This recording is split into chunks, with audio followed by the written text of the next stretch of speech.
नमस्कार, मी लतिका। आज मी तुम्हाला कैरीपासून मस्त अशी झटपट रेसिपी बनवून दाखवणार आहे। त्यासाठी कैरी काय करणार आहे, स्वच्छ धुवून साल काढून खिसून घेणार आहे। आपल्याला कैरी ह्यातले 3 ते 4 चमचेच पाहिजे, चमच्याच्या आकाराने। जर तुम्हाला जास्त हवे असेल तर तुम्ही ह्या रेसिपीसाठी जास्त पण घेऊ शकता। तर मी काय करते, खिसून घेते। कैरीची साल काढलेली आहे आणि अशा पद्धतीत बारीक खिसून घेतलेली आहे। चॉपर घेतलेला आहे। चॉपर नसेल तर तुम्ही मिक्सरला जरी केलं तरी चालेल। आता ह्याच्यामध्ये बघा, ही सपाट वाटी डाळ भिजवून घेतलेली आहे। चण्याची डाळ आहे आणि चण्याच्या डाळीला काय केलं, ते 2 ते 3 तास मी भिजत घातलं। तर बघा मस्त अशी भिजली गेलेली आहे। काढून घेते।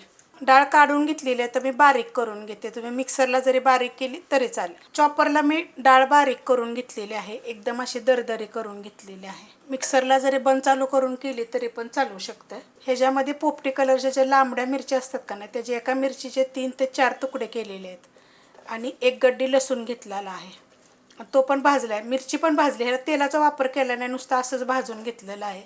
आणि 10 ते 12 लसणाच्या पाकळ्या आहेत। आणि ह्या ज्या मिरच्या जे होत्या ना, ह्या 10 ते 12 मिरच्या होत्या।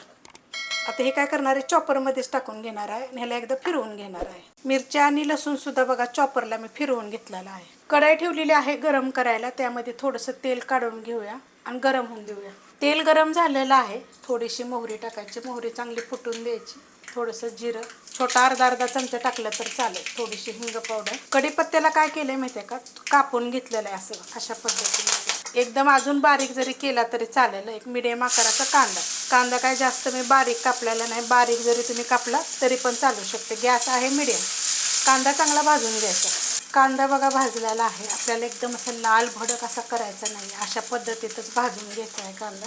त्यात टाकणार आहे मी थोडीशी हळद। मिक्स करून घेते आणि त्याच्यामध्ये आपण ही जी डाळ मिरची जी चॉपरला बारीक केली होती ना, ही काढून घेते। डाळ आणि मिरची मी काढून घेतलेली आहे।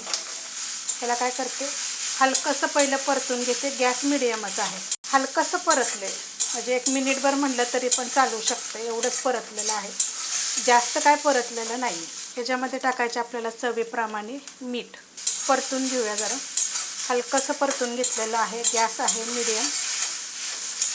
आता ह्याच्यामध्ये मी टाकणार आहे ही कैरी। तुम्हाला म्हटलं तर मी 3 चमचे, त्याच्यापेक्षा मी जास्त घेतलेली आहे। की काय होतं, गरमीच्या दिवसामध्ये जेवण जात नाही ना, तर अशा गोष्टी करायच्या, खूप छान एकदम लागते। हलकं पहिलं ह्याला मी परतून घेते। 2 मिनटं मीडियम गॅसवर परतून घेतलेलं आहे। ह्याच्यामध्ये बघा कोथिंबीर जास्त घेतलेली आहे। मी स्वच्छ धुवून कापून घेतलेली आहे, टाकून घेतलेली आहे पूर्ण।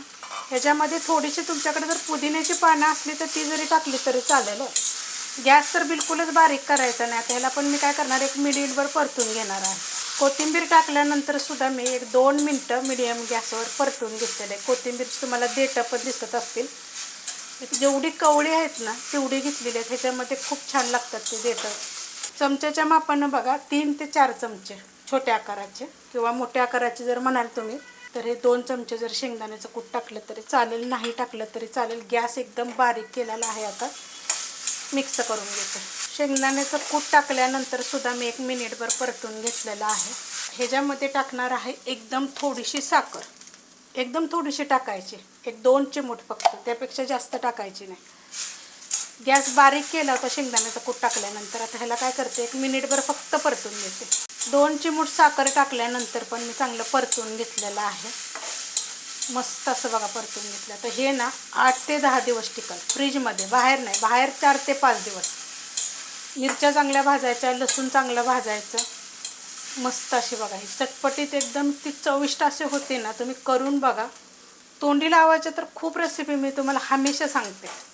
ही रेसिपी एकदा करून बघा। रेसिपी आवडली तर लाईक करा, सबस्क्राईब करा, कमेंट करा आणि शेअर बी करा।